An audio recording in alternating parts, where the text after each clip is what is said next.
Hello प्यारे बच्चों, once again welcome back to आपका प्यारा सा एकेडमी ए स्क्वायर। हम लोग एटॉमिक स्ट्रक्चर कल स्टार्ट कर चुके थे। आज हम लोग देखते हैं एटॉमिक स्ट्रक्चर पे दूसरा लेक्चर, जिसमें हम लोग एटॉमिक मॉडल की बात करते हैं। किसकी बात करते हैं? Atomic model.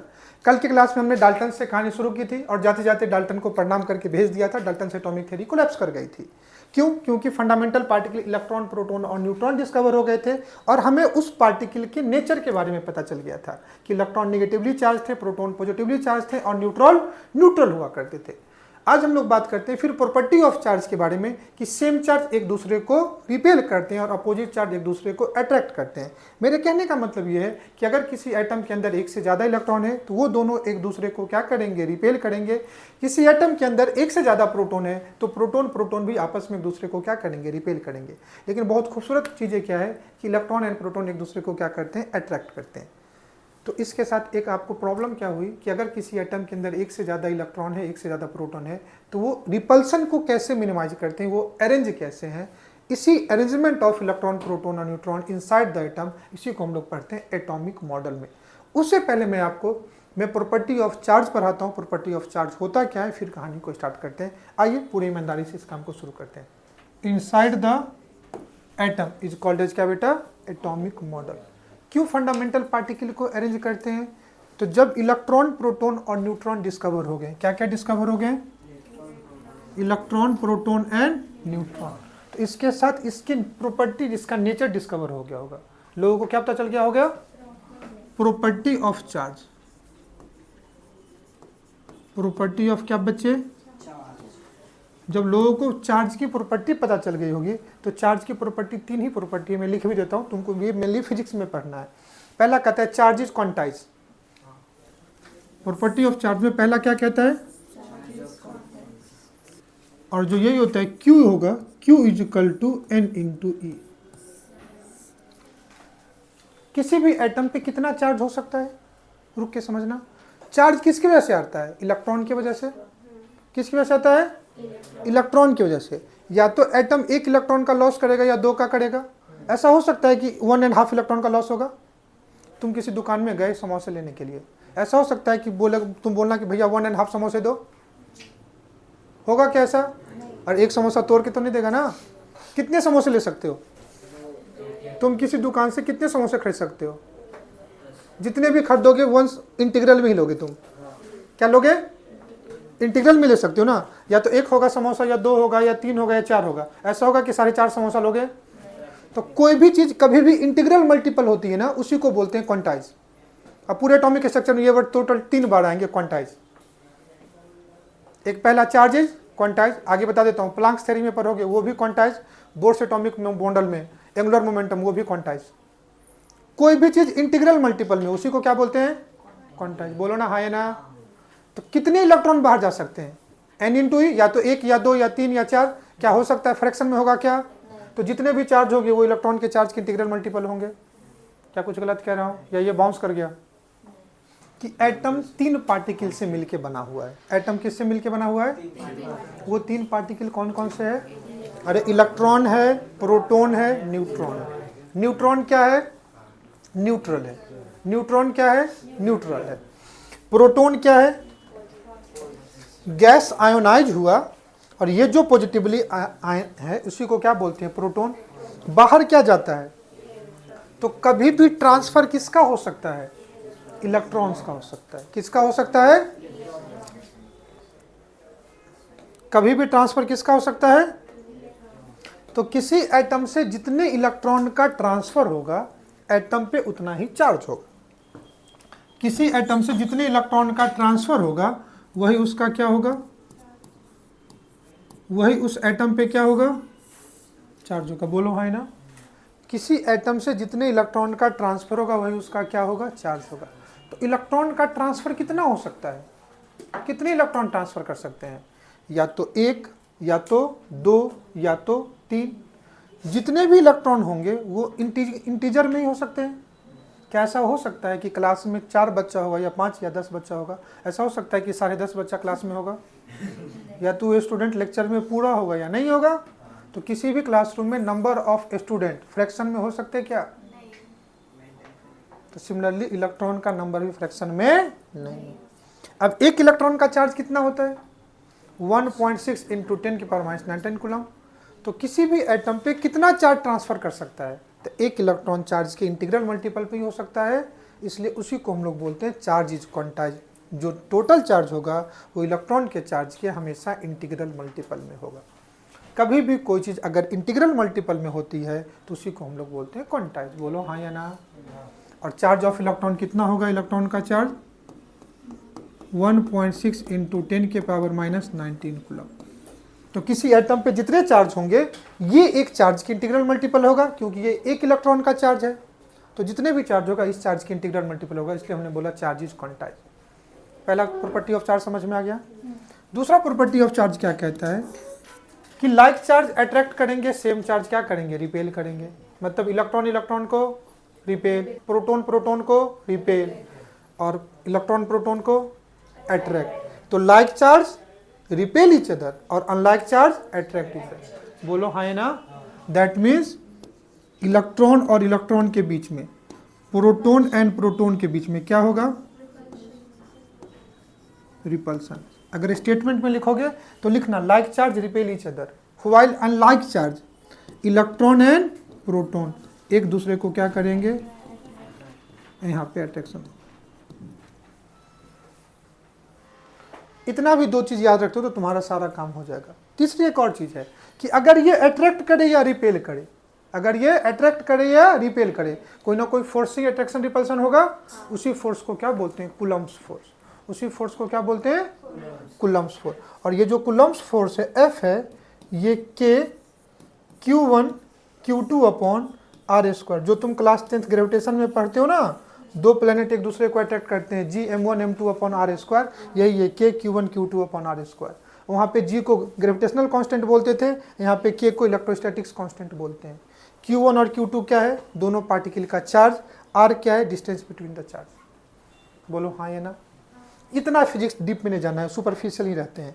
जितने भी चार्ज होंगे इलेक्ट्रॉन के चार्ज के इंटीग्रल मल्टीपल, सेम चार्ज एक दूसरे को रिपेल करेंगे, अपोजिट एक दूसरे को क्या करेंगे। तो अगर किसी एटम के अंदर में दो प्रोटॉन है, मान लो किसी एटम के अंदर कितने प्रोटॉन है, तो वो दोनों प्रोटॉन एक दूसरे को क्या करेंगे, रिपेल। बोलो हाँ ना। अगर किसी एटम के अंदर दो इलेक्ट्रॉन है तो वो दो इलेक्ट्रॉन एक दूसरे को क्या करेंगे। तो फिर एटम के अंदर ये अरेंज कैसे है, इसी को क्या बोलते हैं, एटॉमिक मॉडल। और यहीं से क्लास 11th का अपना एटॉमिक स्ट्रक्चर स्टार्ट करेगा। हाँ या ना। तो आ जाओ हम लोग एक एक करके एटॉमिक मॉडल देखते हैं कि अपने सिलेबस में कौन कौन सा एटॉमिक मॉडल पढ़ना है। पहला हम लोग एटॉमिक मॉडल में देखते हैं, टोटल 4 एटॉमिक मॉडल पढ़ना है, जिसमें से ये 2 मॉडल तुम ऑलरेडी क्लास 10th में सुन चुके होते हो, Thomson atomic model and Rutherford atomic model. ये अप टू क्लास 10th है।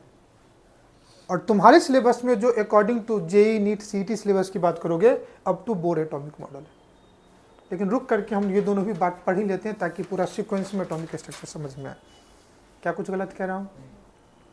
Thompson, Rutherford, Bohr's atomic model, सबसे ज़्यादा क्वेश्चन तुमको यहीं से मिलेंगे बोर एटॉमिक मॉडल में। और फिर तुमको क्या मिलेगा, वेव मैकेनिकल मॉडल। यहीं पे आकर के हम लोग क्वांटम नंबर पढ़ते हैं। क्या पढ़ते हैं, मैं लिख देता हूँ, आगे तुमको पढ़ना है। अगर एटॉमिक स्ट्रक्चर से अगर 2 क्वेश्चन समझो तुम्हारे एग्जाम में आए, 2 क्वेश्चन, तो मैं तुमको देता हूँ, एक क्वेश्चन बोर एटॉमिक मॉडल से होगा, दूसरा क्वेश्चन क्वांटम नंबर से होगा। बोलो हाँ ना। अगर समझो एक क्वेश्चन आए तुम्हारे मन में होगा तो बताओ वो भी रहता है, वो क्वेश्चन क्वांटम नंबर से होगा। क्लियर है। अगर तुमको डिफिकल्ट कैलकुलेशन वाइज क्वेश्चन पूछना होगा तभी बोर्ड से पूछेगा, वैसे कॉन्सेप्ट वाइज क्वांटम नंबर से क्वेश्चन पूछेगा। इतना ज़्यादा इंपॉर्टेंट है एटॉमिक स्ट्रक्चर। मतलब यही 2 एटॉमिक मॉडल को तुम पढ़ लो, तुम्हारा एटॉमिक स्ट्रक्चर कंप्लीट होता है। लेकिन हम चूंकि क्लास 10th के स्टूडेंट, पास स्टूडेंट है, तो सीक्वेंस में पढ़ते हैं। अब स्ट्रक्चर को ही देखो, तुमको दिख रहा है ना कि ये कोई स्फेयर बॉल का पैकेट होगा जिसके अंदर 4 चीज़ें रखी हुई है, दिख रहा है ना। एक्चुअली में थॉमसन एटॉमिक मॉडल वही है। थॉमसन ने क्या कहा था कि कोई भी जो एटम है ना वो पॉजिटिवली चार्ज स्फेयर से मिलके बना हुआ है। कोई भी जो एटम है, atom is a positively charge sphere in which electron are embedded, जिसके अंदर रेंडमली इलेक्ट्रॉन क्या होंगे, डिस्ट्रीब्यूटेड होंगे। कुछ नहीं तो तुमने कलिंगर देखा होगा, वाटरमेलन, वाटरमेलन का देखना ऐसा ही स्ट्रक्चर्स होता है ना, रेड कलर का पार्ट इडेबल होता है, उसमें रेंडमली ब्लैक कलर से डिस्ट्रीब्यूटेड होते हैं। बोलो हाँ ना। तो थॉमसन साहब यही कहते हैं, अगर तुम रेड पार्ट को अगर एटम लेते हो, कभी देखना जूस के दुकान पे ऊपर के ग्रीन पार्ट को हटा करके रेड पार्ट को रखते हैं, तो अगर वो रेड कलर का पार्ट अगर एटम है तो उसमें ब्लैक सीड जो है वो क्या है, इलेक्ट्रॉन से। सिंपल इनकी यही थ्योरी थी। Atom is a positively charge sphere in which electrons are embedded. अब लोगों को कुछ आइडिया नहीं था, इन्होंने पहली बार कुछ कहा, लोगों ने मान लिया। बोलो ना, हाय ना, इन्होंने मान लिया। लेकिन ये थ्योरी जैसे आई वैसे चली भी गई, ये थ्योरी जैसे आई वैसे चली भी गई। इन्होंने यही कहा, Thomson was the first to propose details model of atomic model दिया था। चूंकि पहली बार थी तो लोगों ने सुना, क्योंकि लोगों को कुछ आइडिया ही नहीं था ना सोचना किधर है। इन्होंने एक विजन दिया किस तरीके से सोच सकते हो, इस वजह से इनका नाम आ गया। दूसरा कहता है, Thomson propose that atom consist of uniform sphere of positively charge.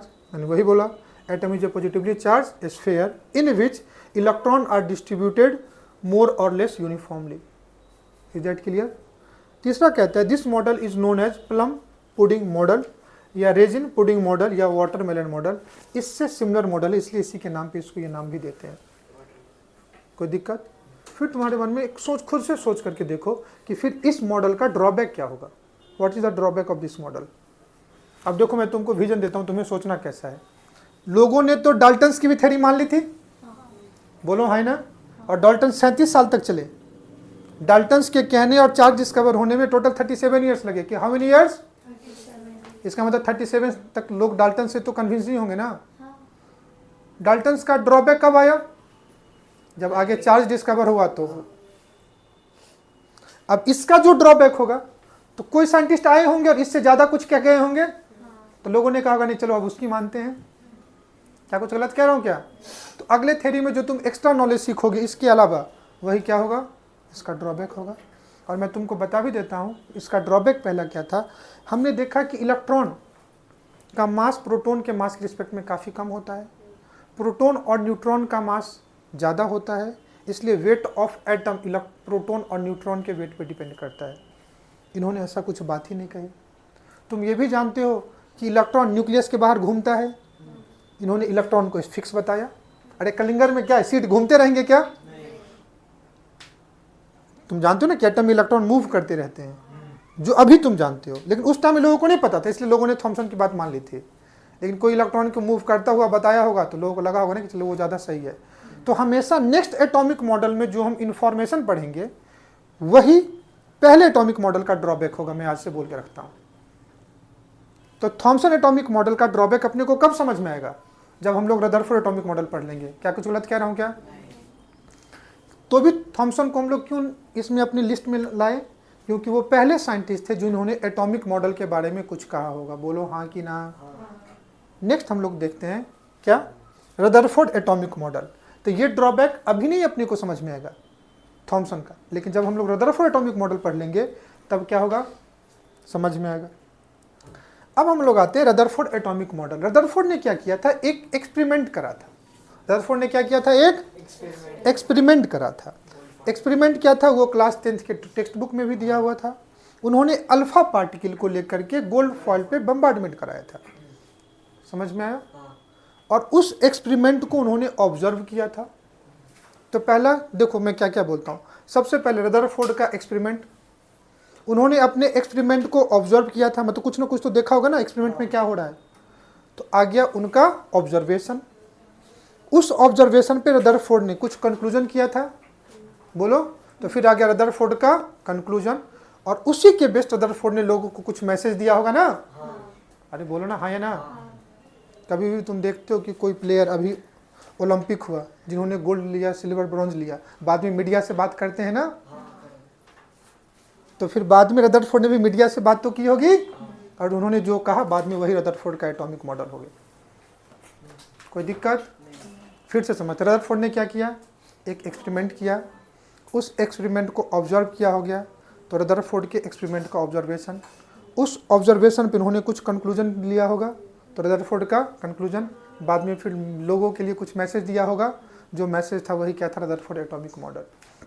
पहले एक्सपेरिमेंट को समझते हैं कि एक्सपेरिमेंट क्या था। उन्होंने क्या किया, एक अल्फा पार्टिकल लिया। अब मैं ऐसे बोल दूं अल्फा पार्टिकल, तुम्हें समझ में आया क्या अल्फा पार्टिकल किसको बोलते हैं? तो पहले वो भी समझना पड़ेगा।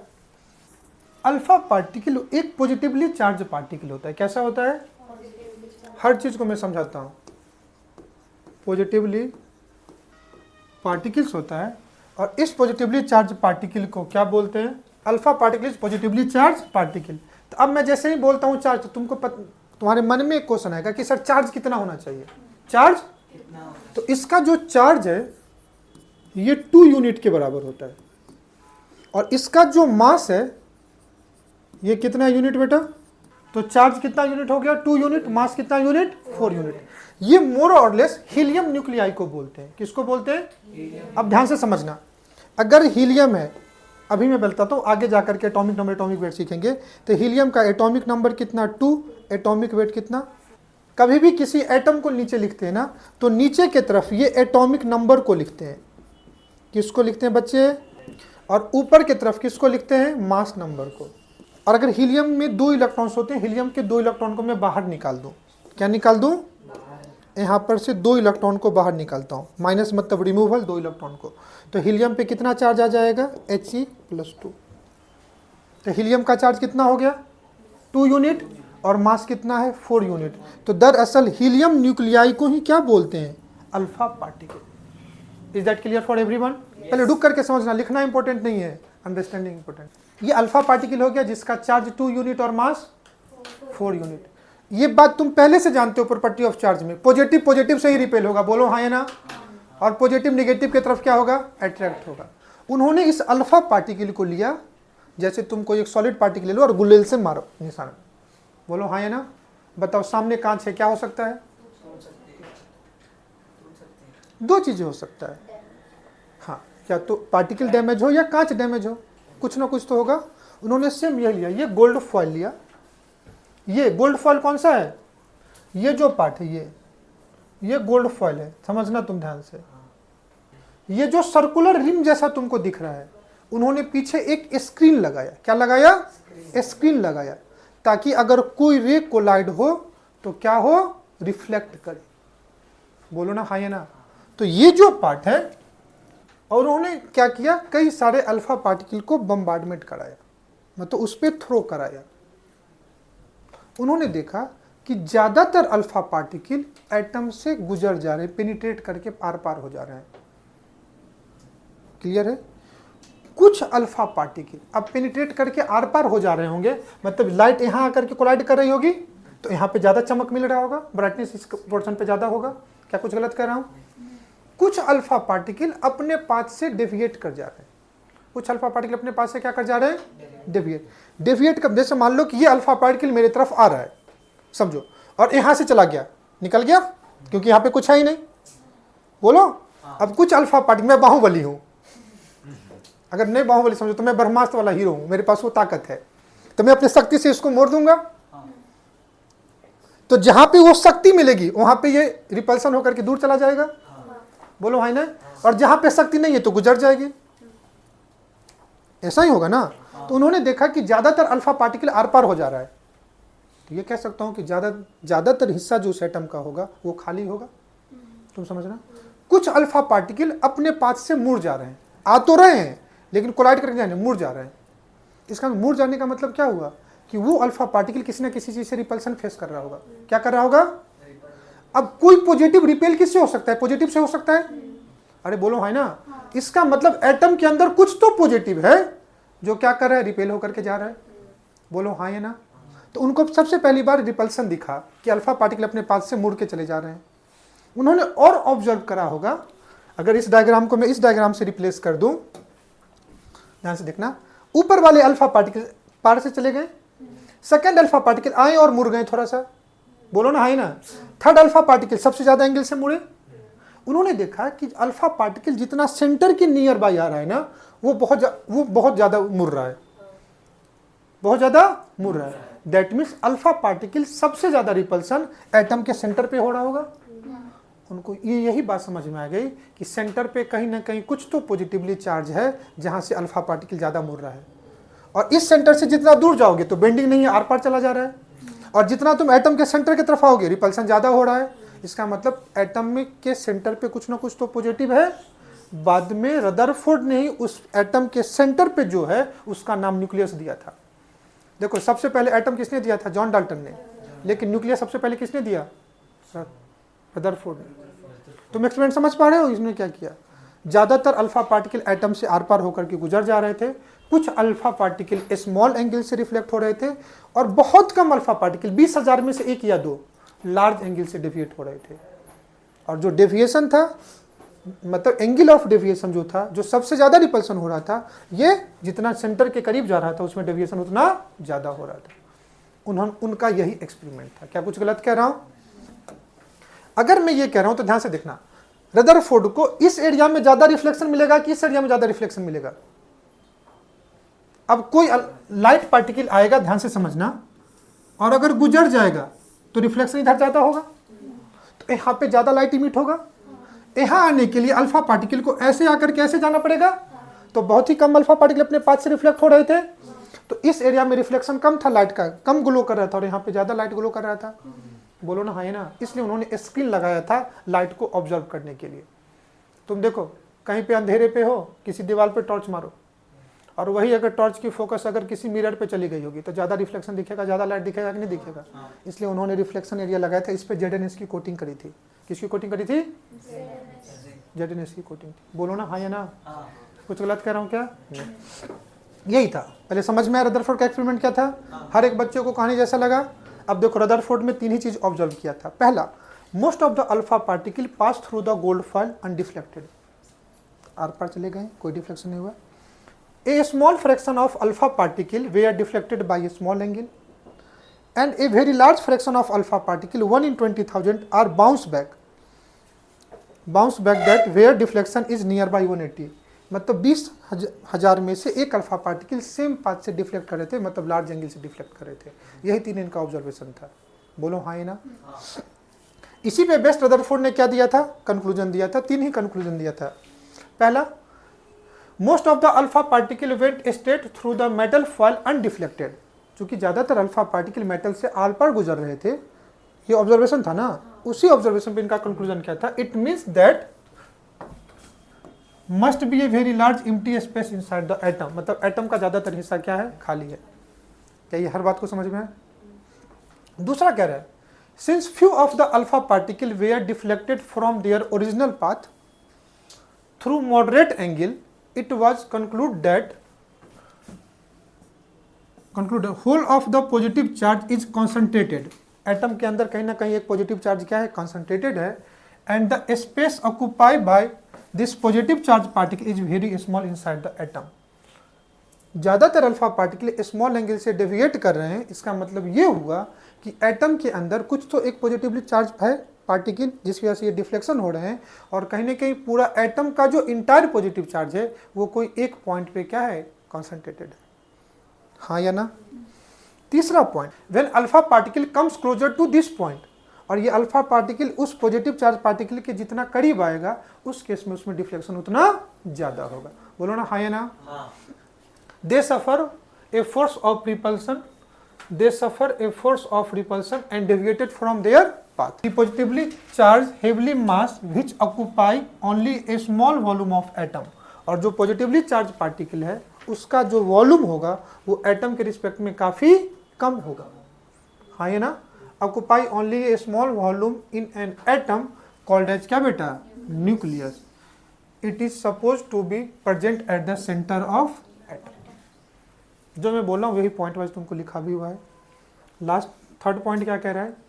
ए very few alpha particle is suffered a strong deflection और even return on the same path. वही कहा था ना, 20,000 में से एक अल्फा पार्टिकल सेम पाथ से डिफ्लेक्ट कर रहे हैं। दैट मीन्स वो अल्फा पार्टिकल सीधा ना सीधा कहीं ना कहीं न्यूक्लियस को ही टारगेट कर रहे होंगे। यही है, a very few alpha particle suffer strong deflection और even return on their path, indicating that the nucleus is rigid and alpha particle recoil due to direct collision with this heavily positively charged particle, जिसको क्या बोलते हैं? Nucleus. Observation पे ये क्या थे? इनके 3 कंक्लूजन थे, और इसी पे उन्होंने लोगों के लिए प्रेस कॉन्फ्रेंस किया होगा, कुछ मैसेज दिया होगा, जिसको हम लोग रदरफोर्ड एटॉमिक मॉडल बोलते हैं, जिसको हम लोग क्या बोलते हैं? Rutherford nuclear concept of atomic model.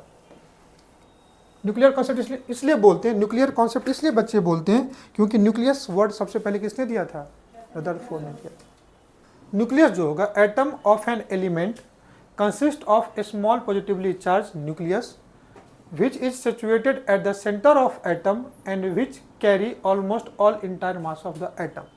Atom के सेंटर पे क्या होता है? न्यूक्लियस होता है जो पॉजिटिवली चार्ज होगा और इंटायर मास ऑफ एटम कहाँ पर रहेगा? न्यूक्लियस पे ही डिपेंड करता है।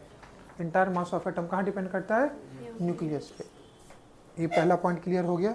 दूसरा कहता है electron are distributed in a empty space of an atom around the nucleus in different concentric circular path is called as क्या बेटा? ऑर्बिट।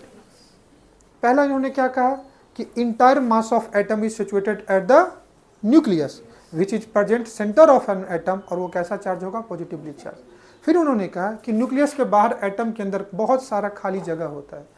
न्यूक्लियस के बाहर किसी भी एटम में बहुत ज़्यादा एम्प्टी स्पेस होता है, उसमें इलेक्ट्रॉन क्या करता है? मूव करता है किसी एक सर्कुलर पाथ पे, और उस सर्कुलर पाथ को उन्होंने क्या कहा? ऑर्बिट नाम दिया। क्लियर है? नेक्स्ट पॉइंट कहता है the number of electron in an orbit is equal to number of positively charge proton in nucleus, hence atom are electrically neutral. उन्होंने तीसरा टर्म्स क्या कहा कि एटम में जितने पॉजिटिवली चार्ज पार्टिकल होंगे, पॉजिटिवली चार्ज पार्टिकल कहाँ होंगे? न्यूक्लियस पे, उतने ही एटम के न्यूक्लियस के बाहर ऑर्बिट में इलेक्ट्रॉन्स होंगे। The number of electron in an orbit in a atom is equal to number of proton present in nucleus. तो न्यूक्लियस में जितने प्रोटॉन, न्यूक्लियस के बाहर ऑर्बिट में उतने ही इलेक्ट्रॉन। तो इलेक्ट्रॉन एंड प्रोटॉन का नंबर इक्वल है, इसलिए एटम क्या होगा? इलेक्ट्रिकली न्यूट्रल होगा। बोलो हाँ या ना। नेक्स्ट पॉइंट कह रहा है the volume of nucleus is negligible. जो न्यूक्लियस का वॉल्यूम होगा वो एटम के वॉल्यूम के रिस्पेक्ट में बहुत कम होता है।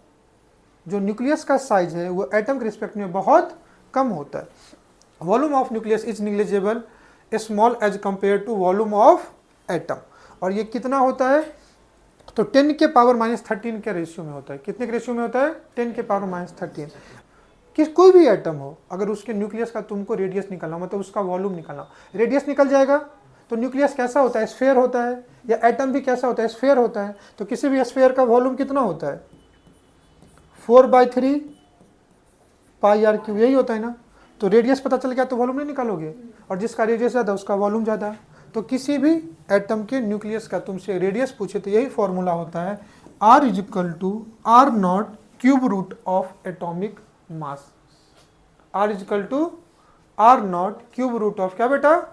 Atomic mass. ये क्या है? यहाँ पे एटॉमिक मास है, जिसको मास नंबर भी बोलते हैं, या इसको एटॉमिक वेट बोलते हैं, जो किसके बराबर होगा? नंबर ऑफ प्रोटॉन है न्यूट्रॉन। R0 क्या है? कांस्टेंट है, जिसकी वैल्यू 1.33 10 के पावर -13 सेंटीमीटर होता है। और R क्या है? जिसका निकालना। बोलो ना हाँ या ना। तो तुम ये भी कह सकते हो किसी भी न्यूक्लियस का जो रेडियस होगा it is directly proportional to cube root of क्या? एटॉमिक मास।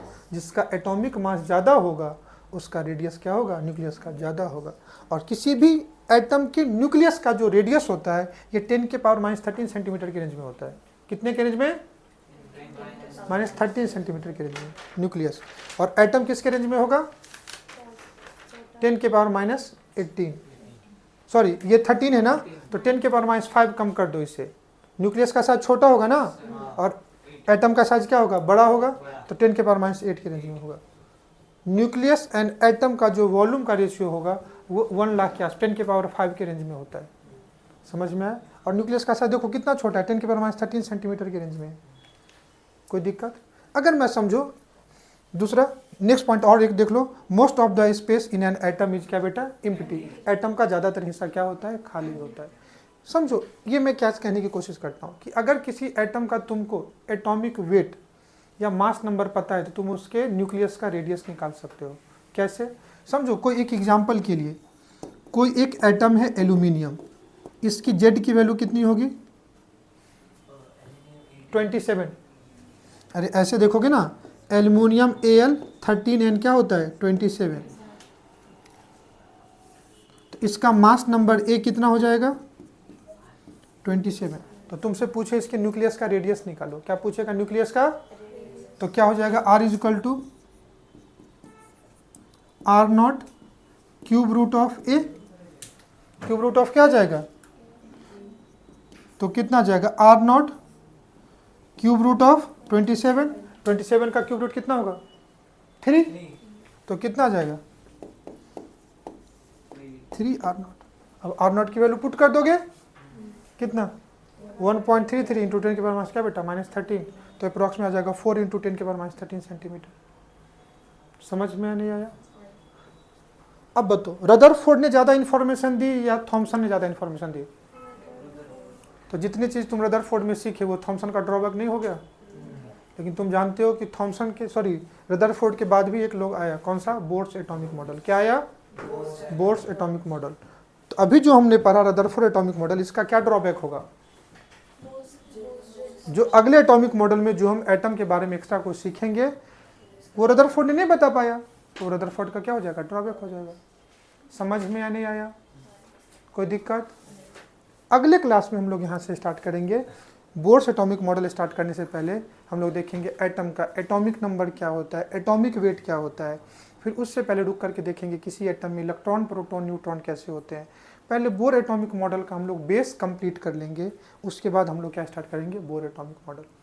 तो एक बार रुक करके समराइज करते हैं कि आज के क्लास में एटॉमिक स्ट्रक्चर हमने स्टार्ट कहाँ से करा, कहाँ से स्टार्ट करा था एटॉमिक स्ट्रक्चर? तो स्ट्रक्चर ऑफ एटम पढ़ने के लिए हम क्लास 8-9 से स्टार्ट किया, डाल्टन से एटॉमिक थ्योरी। डाल्टन के थ्योरी को देखा कि डाल्टन ने अपने को क्या मैसेज दिया। फिर डाल्टन थ्योरी के पढ़ने के बाद हमने डिस्कवरी ऑफ इलेक्ट्रॉन प्रोटॉन पे थोड़ी सी बात की, हमने इलेक्ट्रॉन, प्रोटॉन, न्यूट्रॉन समझने की बात की। फिर इसका प्रॉपर्टी समझ लिया, प्रॉपर्टी समझा तो डाल्टन की थ्योरी खत्म हो गई। फिर इनके प्रॉपर्टी समझने के बाद फिर से एक चैलेंज आ गया कि ये फंडामेंटल पार्टिकल एटम के अंदर अरेंज कैसे हैं। तो हमने स्टार्ट किया अरेंजमेंट ऑफ फंडामेंटल पार्टिकल, जिसको एटॉमिक मॉडल, जो अप टू 10th सिलेबस पहले से पढ़ा हुआ होता है। कौन सा atomic model? Thomson atomic model and Rutherford atomic model. हमने इन दो मॉडल की बात की। आई होप आप लेक्चर को ध्यान से समझना, आपको समझ में आया होगा।